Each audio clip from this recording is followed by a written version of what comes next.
Paul George is back after a 25-game suspension. We're also waiting to find out about the other guy. Is he also in the lineup? Welcome to the PHLY Sixers pregame show, live from the Xfinity studio along with Derek. I'm Devon Bree, the president of basketball operations, and we are presented by Bet365, where winning is everything. And it would be nice with this final 10-game stretch if they could win with their normal group of players on the floor, get into the top 6, make a deep playoff run, and make all of us happy here in Philadelphia. Things are never that easy, but we're trying to talk everybody through it. We'll get to our Bet365 picks at the end of the show.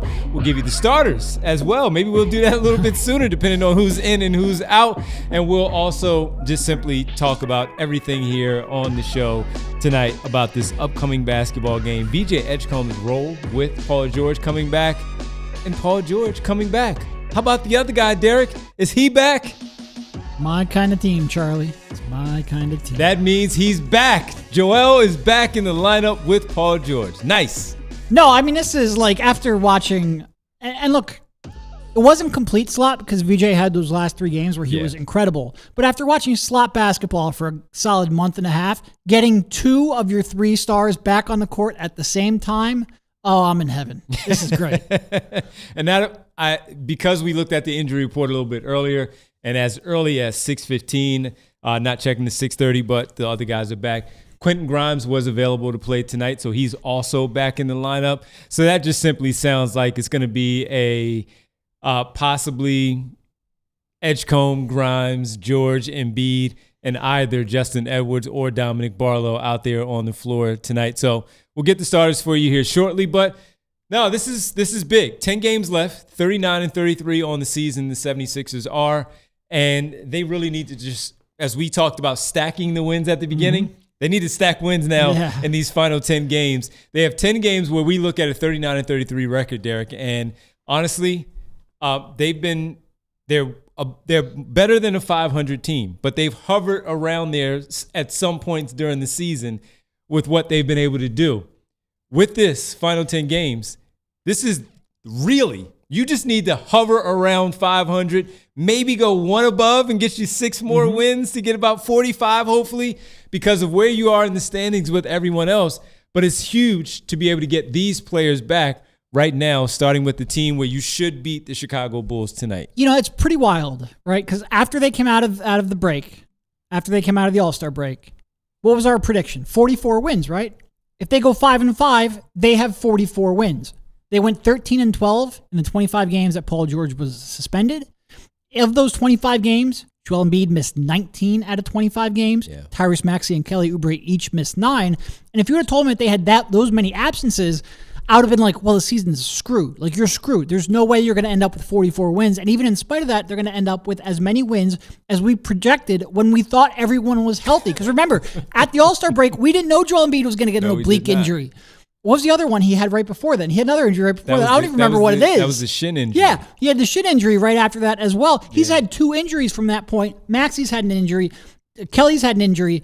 And they're still going to end up winning the games that we thought they were going to win. And yet it felt like this was the most frustrating time in a long time.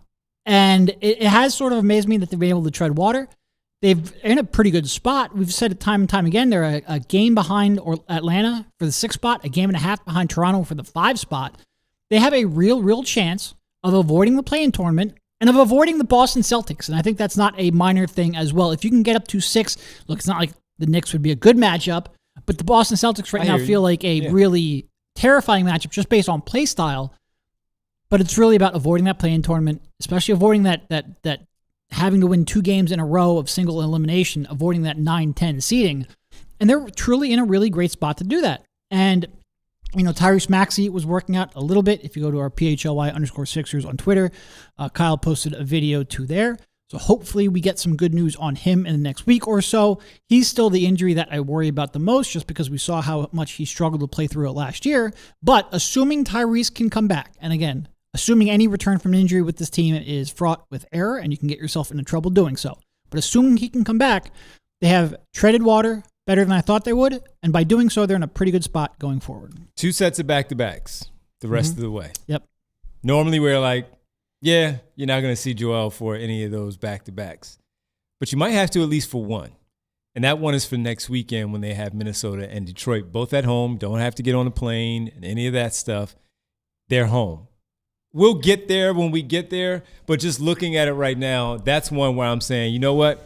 You're just going to have to muster that one up, buddy, and you might have to play in both of those because they need, as we just said, 500 at worst. But if you can get 6 of the next 10, that would be huge because of where everyone else is around you. Kyle's 46 wins prediction is in play. And I thought That's he was 7, crazy though. when he made But that's that. 7 No, wins. I know. I'm not saying it's likely. I'm saying it's in play. And I It thought is he in was play. crazy when he made that. Yeah, it is in play. So here's what they have tonight because we're going to be watching other games to see where things are. We'll update you with the standings as the game comes to an end for the Sixers. Toronto will be playing in Los Angeles, so that won't be going on at that moment for the Toronto Raptors. And these are just teams that matter for the Sixers. So Toronto faces the Los Angeles Clippers tonight at 10:30 out west. With the Sixers getting underway at 7 o'clock, so will be the Detroit Pistons minus Cade Cunningham hosting the Atlanta Hawks. The Hawks have been on a tear. I think it's 13 of their last 14. They're currently sitting in the 6th spot, half game behind the Toronto Raptors. Also playing tonight, aside from the Sixers, Cleveland is hosting Miami. Why is that important? Cleveland, you're not catching them at the 4. We're just focused on 5. And that's it with the Toronto Raptors because you're only a game and a half back of them. But the Miami Heat are in a 3-way tie right now with the Orlando Magic and the Charlotte Hornets. So the Miami Heat playing the Cleveland Cavaliers is important because you're also going to see the Miami Heat next Monday in Miami. They have lost 5 games in a row. So they are important on the schedule tonight, and that's pretty much it.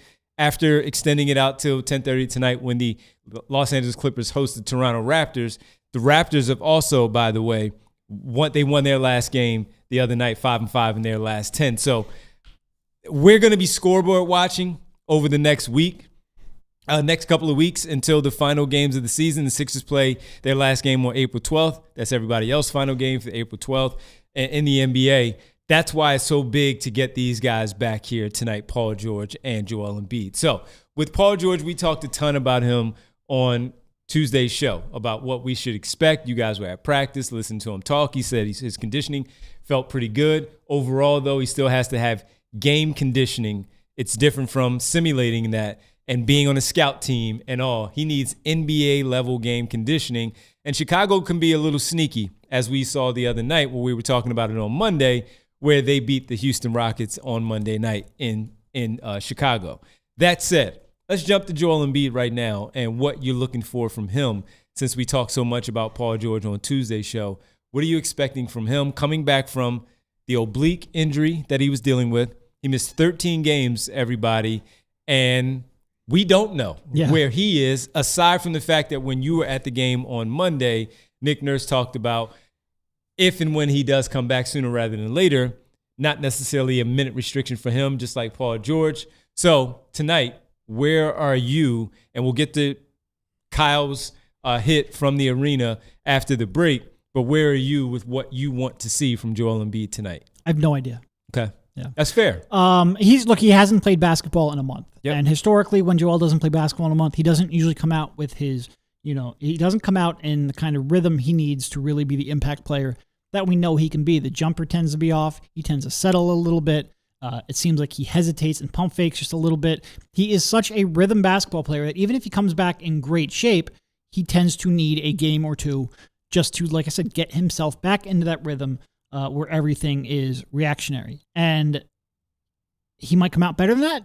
Like, I'm really curious to see how he, I think one of the real goals of the next 10 games, besides winning, especially during this time when Maxi's out, is for him and VJ to continue building that two-man game. When we talk about, and Kyle hammers this a lot, where, they don't necessarily have the time spent together to really give him confidence going into the postseason. They don't have that kind of like institutional chemistry between them that's been built up over years and years and years to execute at the highest level in the playoffs. Well, Tyrese Maxey and Joel Embiid do, and we've seen that they can go back to that two-man game pretty quickly.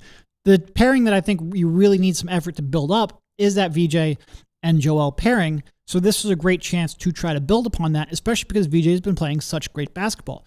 So I'm not saying I want Joel Embiid to be a decoy tonight, but I certainly want him to focus a little more on screen setting, a little more on trying to draw his man out from the mid-range, even from three-point range, to try to free up the paint a little bit for VJ and really let VJ cook. Like, I am not one.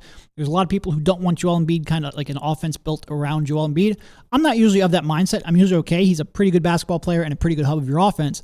But today is one where I would like to see him, like I said, not necessarily a decoy, but really focus on trying to get VJ going. I agree with that. But when VJ Edgecombe is off the floor, the only other players to really do that outside of campaign is Quentin Grimes and then Paul George. Yeah. And that's where it comes in for me on the Paul George side, where I would like to see them, because they have been off the floor together for a while. Maybe they've been doing some simulating things at the practice facility. They Joel Embiid on the road, but at the practice facility, maybe they've been simulating some of their two-man work that they've been able to do with one another, with some of the coaching staff, the assistant coaches, player development guys, to see how things, so they don't really lose that touch of what they have. Same thing with Tyrese Maxey. It's going to take some time for him to come back. We'll maybe get an update next week on him. But with that, that's why I squarely look at Paul George to see how he works out with VJ Edgecombe, who we'll talk a lot more in the next segment, but also Joel, because when VJ Edgecombe does come off the floor, and you do want to see where's their chemistry. Where is Paul George and Joel Embiid's chemistry in those pick and rolls? Where are those passes coming from? Are we going to see some high-low stuff from Paul George to Joel Embiid, or are we going to see some Joel Embiid to Paul George on some of those high-low passes as well if there's a mismatch in this passing? I also just simply want to see, because Joel Embiid was so good with his passing, a lot of that was really to Tyrese Maxey. How is that going to be tonight with Edgecombe and Grimes and George and Edwards and Barlow? Because we talked a lot about how Barlow's offense has slipped a lot. Well, part of that was because of his cutting off of the double teams of Joel Embiid on the strong side. He's cutting weak side to the middle of the floor or along the baseline, and he would get hit with a lot of really good passes to finish at the rim off of those and the attention that Joel Embiid gets. So I want to see where his touch is on not just the shooting, but the passing, and recognizing what he sees with the defense.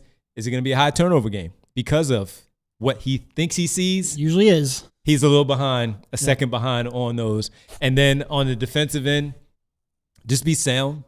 Don't pick up too many lazy fouls. I think he's going to get a lazy foul or two. Don't pick up too many where you get yourself in foul trouble and then you have to come off the floor.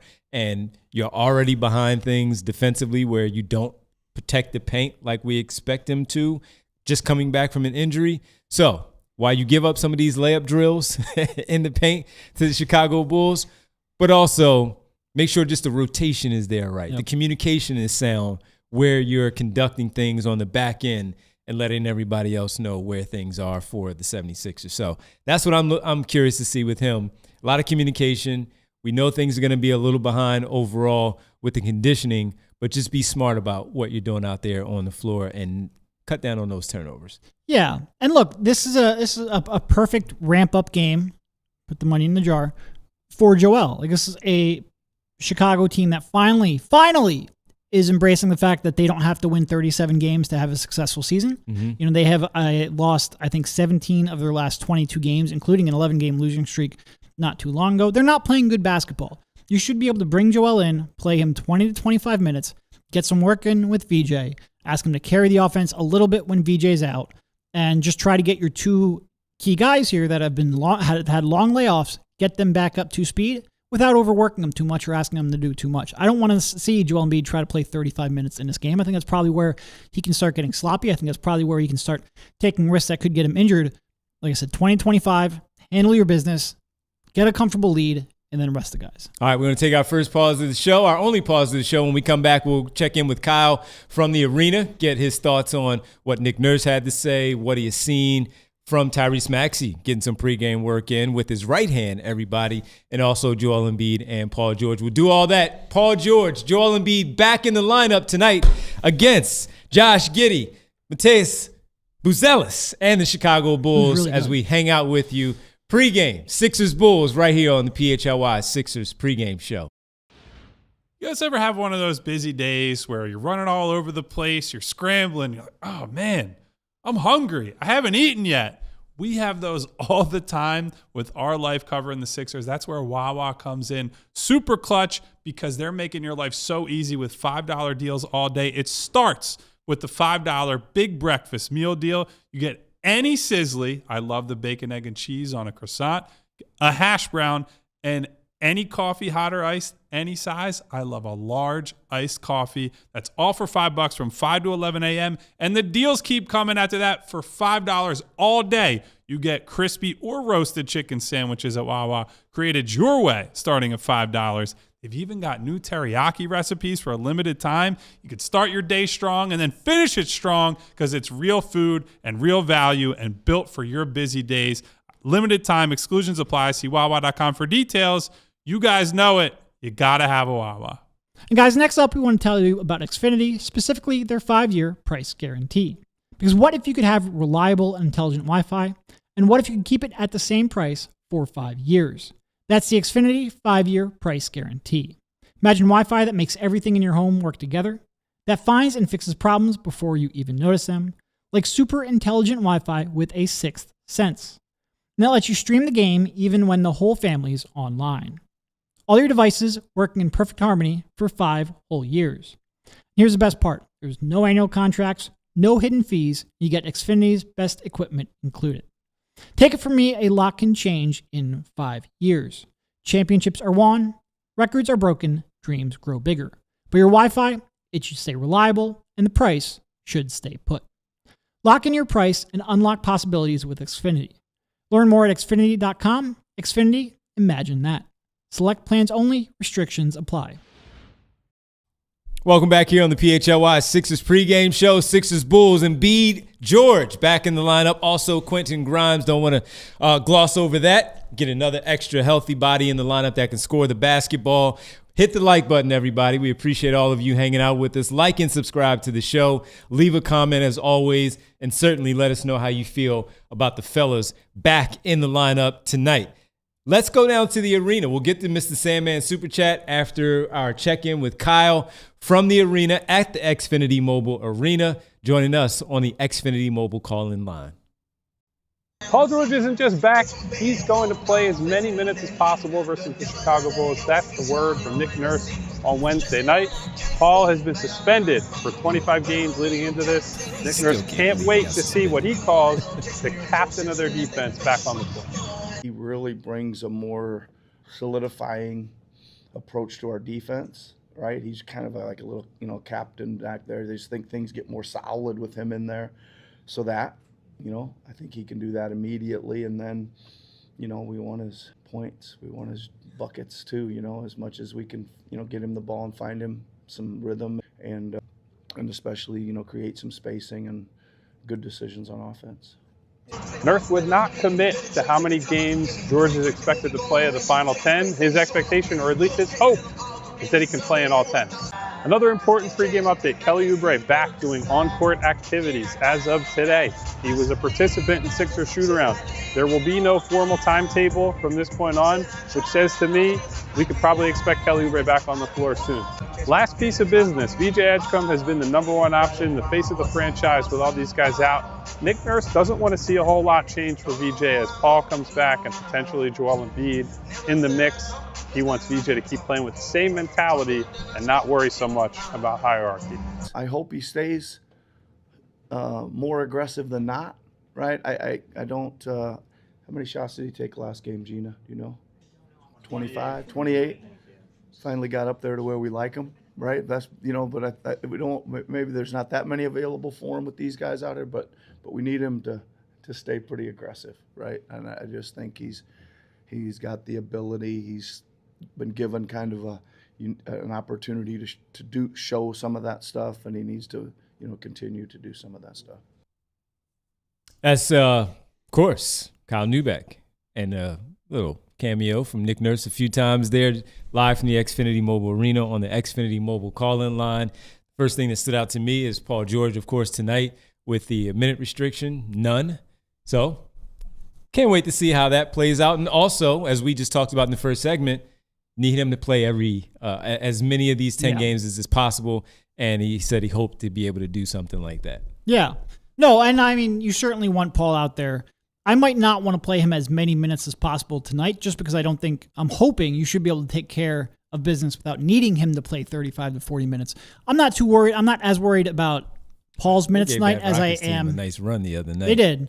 I'm not quite as worried about Paul's minutes as I am Embiid. Like Embiid, I would really like to keep at 25 just because he hasn't been, doing the same level of basketball activities that Paul is. So I think there was more of an acclimation to get back up to game speed for him. But I really do want Paul out there pretty much every night because you are going to need his contributions on both sides of the court if you're going to win 6 or 7 of these final 10 games to lock in that top 6 seed. All right, so let's jump into the VJ Edgecombe conversation. Kyle talked about it there in his hit. So Mr. Sandman on the super chat says, "I want VJ to stay as the number one option. He's played and earned this part of that role this season. Embiid and PG should be role players." That's from Mr. Sandman in the super chat. So Derek, we talked about this a lot on Tuesday, but now that we know both players are back tonight, Mr. Sandman bringing in the super chat, we appreciate it as always. What is his role tonight? So I sort of agree with Paul George, and I think the great thing about Paul George is he can come back and he's really additive to everyone else's skills. Like he is comfortable at this point in his career being that off-ball shooter, being that secondary creator, being that team defender, and I think all of those help make VJ's life easier.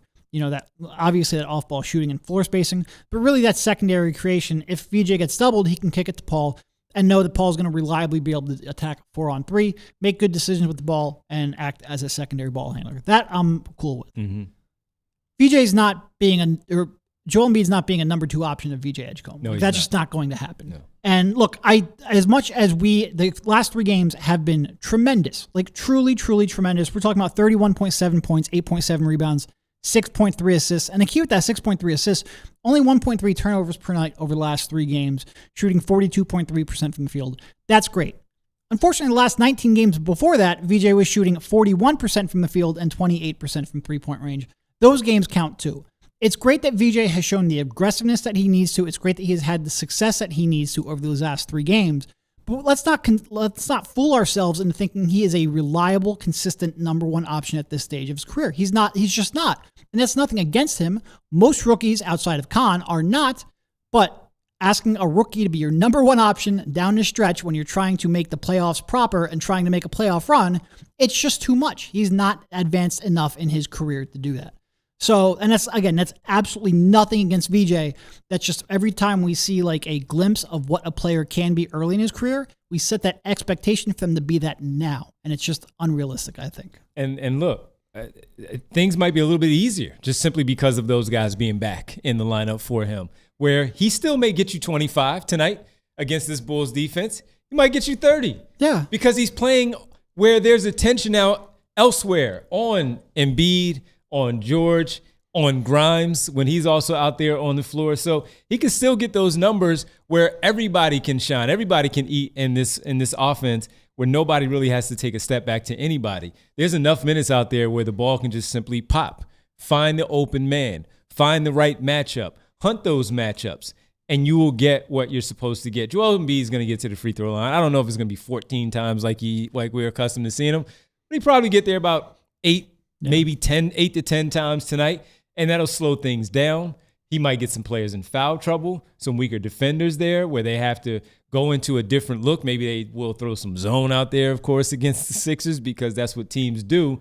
But I think, Mr. Sandman, that you're able to get all of them going in this one in a way that will still work for VJ Edgecombe to still thrive the way that he has been over the last 3 games. I really do. He has been that good. And he has earned. So I agree with you. He has earned the right to get some play calls. When Joel Embiid sits down, a lot of it is going to be VJ Edgecombe's team when he is out there. And you might get some of those against the second unit, that Billy Donovan has in the game at that time because of his rotations and his substitutions. Well, VJ Edgecombe will be fine. So I think there's enough to go around where we see everybody still score the basketball at a pretty good rate tonight. And he might have to be the driving force of the offense because Embiid is still trying to find his way back. Paul George, the same thing. Quentin Grimes coming off the illness. You don't know exactly what it looks like for him overall. So we'll find out here in about 15, 20 minutes of what that all looks like. But I think there's enough basketball to go around for everyone. Yeah, absolutely. Look, we just had Marjan Beauchamp take 18 field goal attempts in a single game. 18.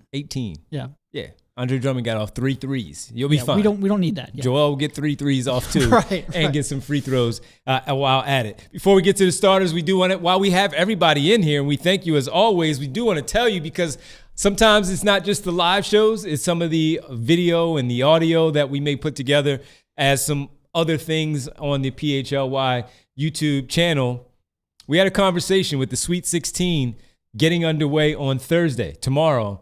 We had a conversation because of the day off. Yeah, we have finally had somebody in the studio who has played in the Sweet 16. We had Tyrone Garland, the 4th leading all-time scorer in public league history, the man who leads John Bartram in scoring all time, and went on to play at Virginia Tech, and then LaSalle, where the 2013 LaSalle basketball team made that improbable run that was cut short after the Sweet 16 against Wichita State. And Ty's, of course, Southwest Philly floater became famous because he helped defeat Ole Miss and a few other teams along the way to get to the Sweet 16. We sat down with Ty Garland, and that's available for you. So we hope you can check it out on our PHLY YouTube channel. Just go to the video section, check out our 20-minute Bree, something around there.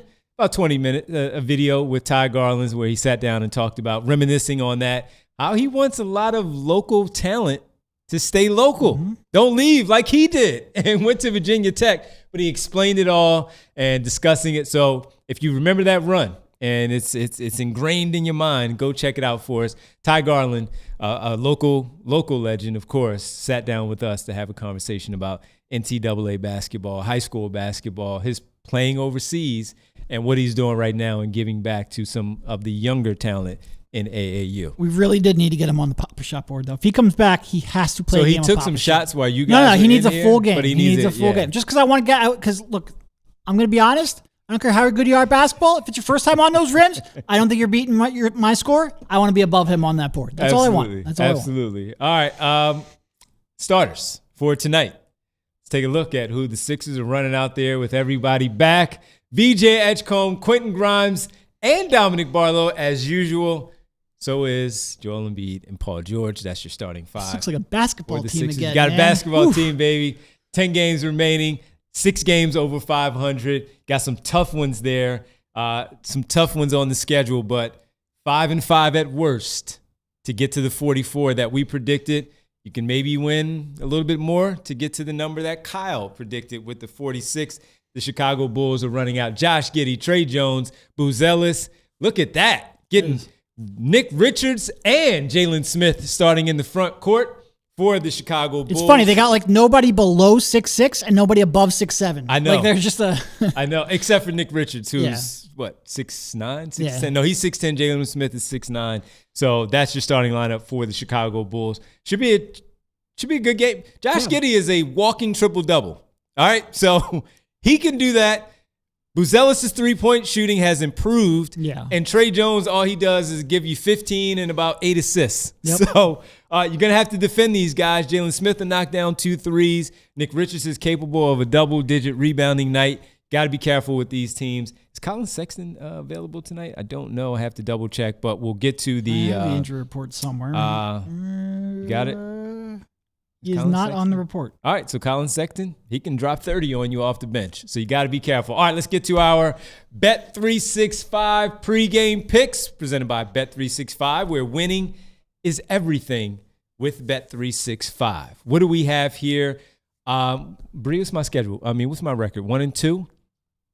I think my record is 1-2. I still got the screenshot if you need that. We can put that up there. No, that's 0. 1-2. That will always be your record. I have one.